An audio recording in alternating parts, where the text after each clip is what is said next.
Kichik qizim Jun o'zining imlo tanlovidagi Spelling Bee mukofotini buvisiga, mening onamga uzatib, "Buni siz uchun asrab qo'ygandim", dedi.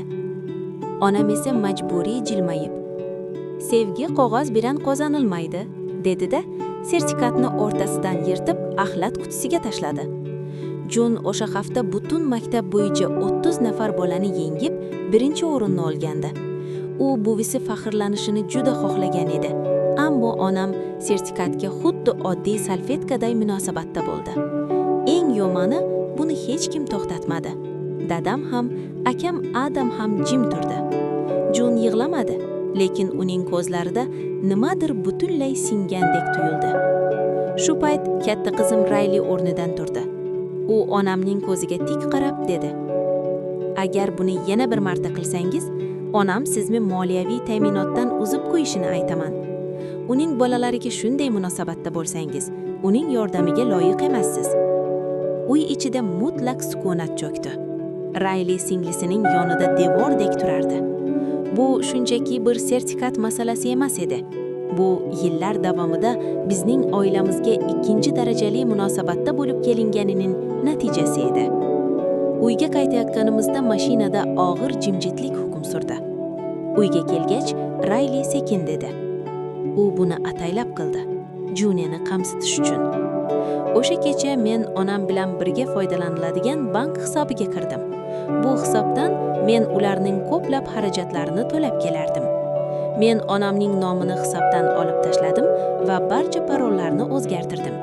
Yillar davomida moliyaviy yordam bergan ham men, baribir ular akamning oilasini ustun qo'yishardi. Ertasi kuni ertalab onamdan vahimali, keyin esa jahl aralash qo'ng'iroqlar kela boshladi. Kartasi ishlamayotganini aytib meni aybladi. Men xotirjamlik bilan "Ba'zi o'zgarishlar qildim", dedim xolos. U meni o'smir qizimning gapiga kirib, o'z ota-onasini jazolayotganlikda va noshukurlikda aybladi. Bir necha kundan keyin ota-onam ogohlantirmasdan uyimizga kelishdi. Onam sumkasidan eski oilaviy suratlarni chiqarib, stol ustiga yoyib, "Oiladan shunchaki voz kechib bo'lmaydi", deb meni vijdonim orqali bosishga urindi. Shu payt Rayli zinadan tushib kelib so'radi: "Imlo sertifikatini ham olib keldingizmi yoki u hali ham axlatingizda yotibdimi?" Onam javob bera olmadi. Men ulardan uyimizni tark etishlarini so'radim. Ammo bu bilan hammasi tugamadi. Onam qo'shnilarimga meni ruhiy tushkunlikda deb yolg'on gapirdi. Pochta orqali eski suratlarni jo'nata boshladi. Hatto mashinam oynasiga rasm yopishtirib ketgan. Akam Adam qo'ng'iroq qilib, onam endi undan qarz olish uchun kafolatlik so'rayotganini aytdi. Men uni ogohlantirdim. Vaziyat yanada jiddiylashdi. Onam Juniyaning maktabiga borib, uning sumkasiga pul solib ketibdi.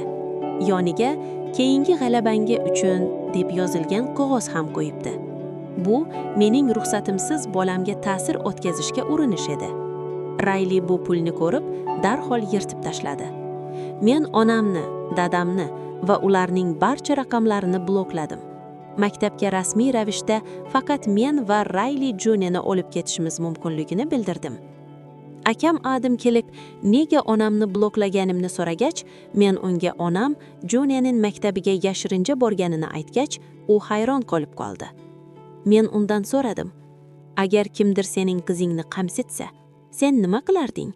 U jim turdi. Oxir-oqibat onam ijtimoiy tarmoqlarda o'zini qurbon qilib ko'rsatib, oila g'urur sabab buzilishi haqida postlar yozishni boshladi. Men buvimdan qolgan va onam foydalanib kelgan oxirgi moliyaviy manbani ham yopdim. Shundan keyin telefonim tinmay jiringladi. Ammo men javob bermadim. Dam olish kuni biz Juniyaning xonasini u orzu qilgandek to'q norinji rangga bo'yadik. Uyda nihoyat tinchlik hukm surdi. Endi shartli sevgi ham, jimjitlikdagi taranglik ham yo'q edi. Faqat o'z qadrini biladigan ikki bola va xotirjamlik bor edi.